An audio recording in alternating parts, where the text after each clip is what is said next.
Ой, яка жарище. Даже у мене кофточка появилась.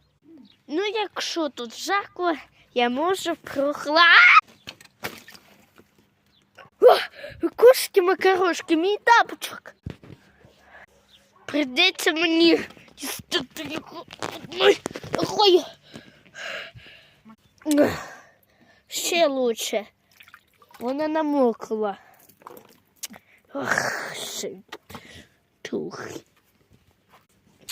Ладно, це грязна вода. Піду знайду інший басейн. Рижик! Що ти тут робиш? Рижик! Що? Ладно, знайду інший басейн. Ідеальне місце для плавання. Брать м'ячик. Занадто тісненький. Може, це піде?